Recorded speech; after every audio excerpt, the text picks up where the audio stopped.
Bonjour et bienvenue à nouveau sur Abysseur. Aujourd'hui, on va plonger dans une histoire terrifiante. 3 personnes descendent dans une grotte étroite, sombre et silencieuse.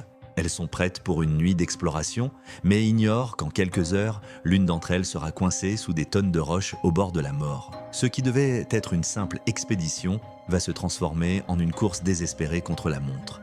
Un sauvetage que je considère comme l'un des plus intenses jamais enregistrés sous la terre du Colorado.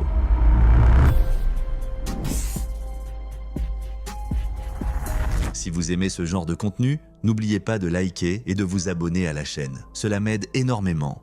Dans la nuit glaciale du 9 octobre 2004, l'air mordant du Colorado fouettait les visages de Ryan Gossidju, Franz Hankins et José Goodloe alors qu'ils approchèrent de l'entrée de la grotte appelée Narrows Cave. Devant eux, l'obscurité semblait avaler tout bruit, comme si la grotte elle-même retenait son souffle. Pour Ryan, chef du groupe et spéléologue chevronné, ce n'était qu'une aventure de plus. Pour José, encore novice dans le monde souterrain, l'expérience déclenchait un mélange de peur et d'excitation. Une véritable plongée dans l'inconnu. Franz, 35 ans, au physique massif, avait déjà accumulé assez d'expérience pour rester serein, sans pour autant être détendu. Le trio échangeait quelques plaisanteries pendant qu'ils ajustaient leurs casques et vérifiaient les lampes frontales. Dès qu'ils franchirent l'entrée, l'atmosphère changea radicalement. Le bruissement des feuilles et les sons de la nature disparurent, remplacés par l'écho étouffé de leurs propres pas. Chaque mouvement devait être précis. Le sol irrégulier demandait une concentration constante et les parois semblaient se refermer à mesure qu'ils s'enfonçaient dans les profondeurs. Arrivés au sommet d'un canyon appelé Spring Canyon, les tunnels devinrent si étroits qu'ils donnaient l'impression que la grotte observait leurs gestes. Le passage suivant était un véritable goulot. Il fallait ramper sur le ventre pour progresser. Ryan ouvrit la voie, il avançait avec assurance, sa respiration calme et maîtrisée. Franz le suivait de près, grognant doucement lorsque ses épaules frottaient contre la roche. José, elle, hésita un instant, ses mains tremblaient alors qu'elle se préparait à pénétrer dans ce couloir oppressant. En rampant, Franz sentit les parois rugueuses comprimer son torse. Il continua à avancer jusqu'à ce que ses doigts touchent une pierre proéminente. Elle semblait instable. Par réflexe, il tenta de s'y appuyer pour se propulser. Ce fut une erreur dramatique. La roche résista un instant avant de céder dans un craquement sourd.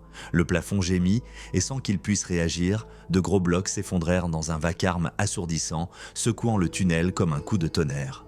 La poussière et les gravats l'engloutirent, rendant la vision floue et l'air irrespirable. L'un des blocs s'écrasa violemment contre son torse, coinçant sa tête et son bras gauche contre la paroi. Un hurlement rauque s'échappa de Franz alors que la pression soulevait ses jambes, tordant son corps dans une position douloureusement grotesque.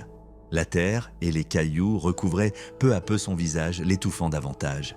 Il haletait, le torse écrasé contre la pierre implacable. José, figé par la terreur, observait la scène, les yeux écarquillés. Sa voix s'éleva dans un cri aigu et tremblant. Ryan, déjà passé de l'autre côté du tunnel, fit aussitôt demi-tour en entendant le bruit. Son estomac se noua en découvrant Franz coincé, à peine visible sous les décombres. Il l'appela et Franz répondit par un gémissement étouffé. José rampa jusqu'à lui, tentant de dégager les pierres avec ses mains sanglantes. Ryan évalua la situation. Franz était vivant, mais grièvement coincé. Le bloc le maintenait contre la paroi et l'accumulation des débris l'étouffait. Il fallait trouver du secours. La pierre l'avait violemment plaqué contre la paroi et l'accumulation de gravats l'étouffait peu à peu. Il pouvait à peine bouger et cette immobilité, combinée à la pression, risquait de couper la circulation sanguine, voire d'endommager ses organes. Pire encore, dans des situations comme celle-là, le corps entre en panique. La respiration s'accélère, mais l'espace étroit empêche l'air de passer correctement. L'oxygène se fait rare, très vite, et comme si ça ne suffisait pas, les grottes sont froides. Incapable de bouger, Franz commençait à perdre de la chaleur. Les dangers allaient bien au-delà de l'écrasement. Hypothermie, défaillance des organes, voire suffocation. Tout pouvait arriver, à tout moment. Et dans l'obscurité totale, sans savoir si quelqu'un viendrait l'aider, le désespoir s'installait. Ryan le savait. Il fallait aller chercher de l'aide, et vite. Ryan prit alors une autre voie dans la grotte, comptant sur sa connaissance des lieux. Chaque mètre semblait une épreuve.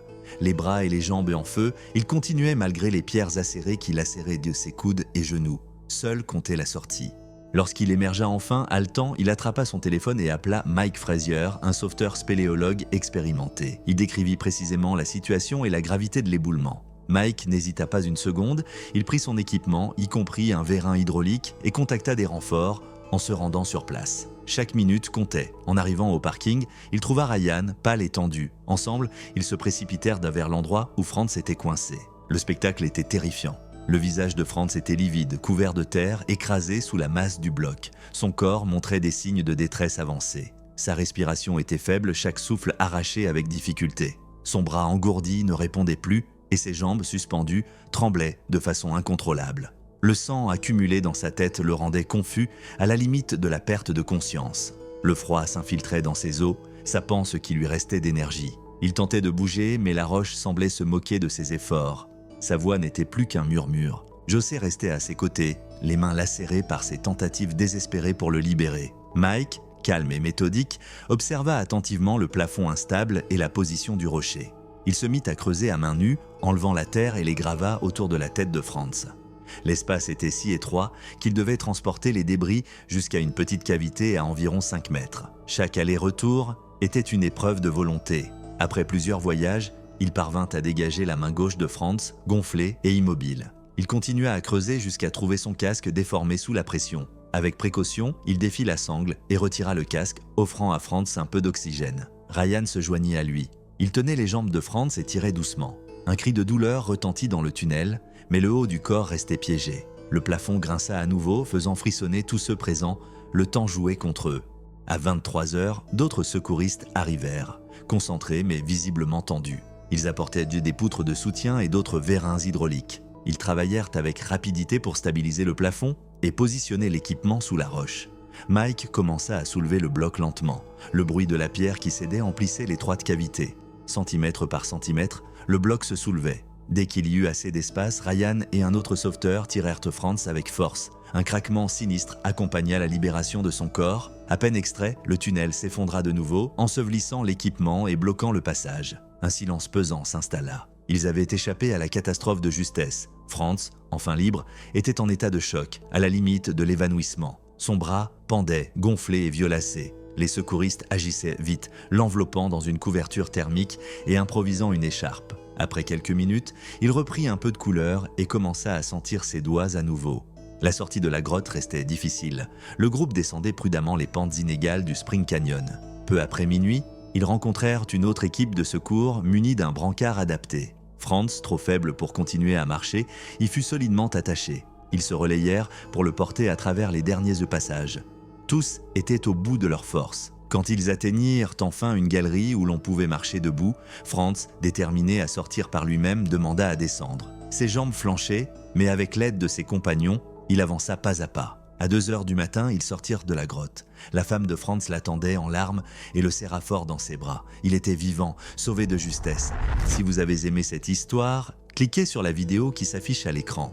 Elle vous emmènera vers un autre récit d'exploration souterraine qui a très mal tourné. N'oubliez pas de mettre un pouce bleu et de vous abonner à la chaîne, ça m'aide énormément. Merci du fond du cœur à tous ceux qui suivent de mes vidéos et à très bientôt pour une nouvelle exploration.